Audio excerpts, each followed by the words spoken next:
KBC में करोड़पति पति। सूरज के जीवन का एक ही फंडा था कि मेहनत तो गधा भी करता है, घर बैठे जो कमाए समझदार वही होता है। इसीलिए उसने कभी नौकरी ही नहीं ढूंढी। इस बात से हालांकि उसकी पत्नी शिखा बिल्कुल भी अग्री नहीं करती थी, पर फिर भी सूरज को समझाना बेकार था।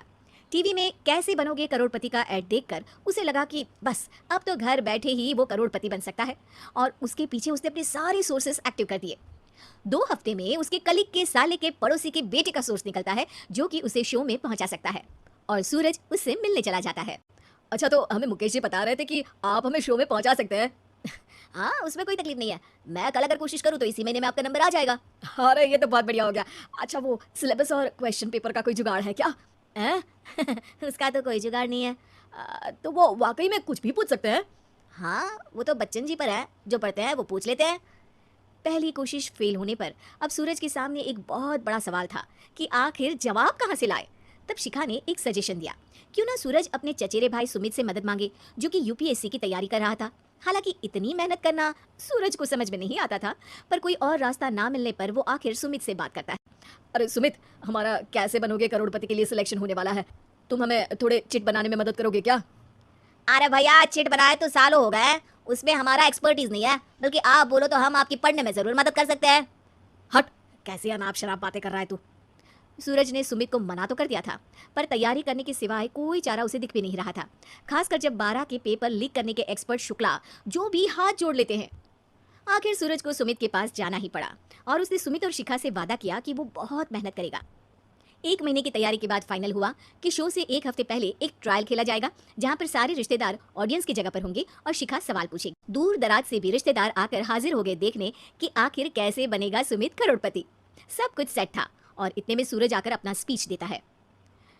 ये 1 महीना मेरे लिए आसान नहीं था, पर अपने भाई सुमित और अपनी पत्नी शिखा की मदद से मैं इतनी दूर पहुंच पाया हूँ। मेरे मम्मी पापा के आशीर्वाद ने भी बहुत साथ दिया है मेरा।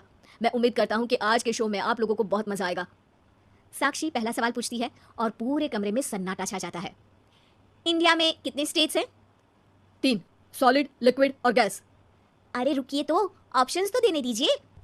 इतने में 5वीं कक्षा का चिंटू बोल उठता है। अरे क्या मामा, आप तो पहले सवाल पर ही आउट हो गए। अरे बेटा, पहला सवाल तो ट्रायल होता है ना। अरे तुम अब देखना। देखने जैसी बात तो थी ही। सूरज को इतना शांत किसी ने नहीं देखा था। कभी कभी तो लगता था मानो सूरज आंख खोलकर ही सो गया हो।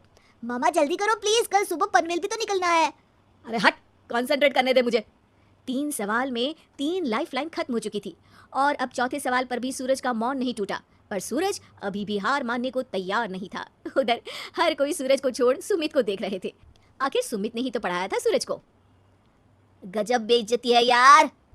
अरे बेटा, तो बाप का, दादा का, भाई का, सबका नाम बुड़वाएगा। अरे 3 लाइफलाइन ले ली तो भी तेरा कुछ नहीं होना है। अरे कोई इतनी बात करता है क्या शो पर? अरे बेटा, शो पर तेरे जैसे भी तो नहीं आते ना। सूरज की ये जंग आखिर 1 घंटे बाद 5वें सवाल पर खत्म हो गई, जब उसने इंडिया के नेशनल बर्ड का नाम कहा, कौवा। अरे बेटा, मजा तो बहुत आया, बस थोड़ा टाइम पर खत्म होता तो आनंद भी आ जाता। ताने बारिश के बूंदों की तरह बरस रहे थे, और सूरज को भी समझ आ रहा था कि ये करोड़पति बनना शायद उसके बस के बाहर की बात है। पर वो आखिर ये बात मान कैसे लेता? वो सख्त लौंडा जो ठहरा, उसने सोचा कि बेइज्जती तो हो ही चुकी है, पर अगर मैं हार नहीं मानूं तो शायद कुछ हो सकता है। शिखा तुम देखना, असली शो में आग लगा दूंगा, आग, करोड़पति बनूंगा मैं। हाँ, सब्जियां खत्म हो गई है घर पे, ले आओ। पहले पति बन जाओ, फिर करोड़पति बनना। अरे गजब बेइज्जती है यार।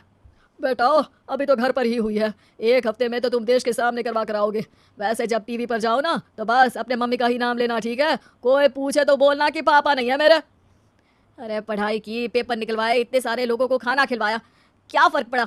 इसीलिए मैं कहता हूँ कि मेहनत तो गधा भी करता है, घर बैठे जो कमाए वही सिकंदर।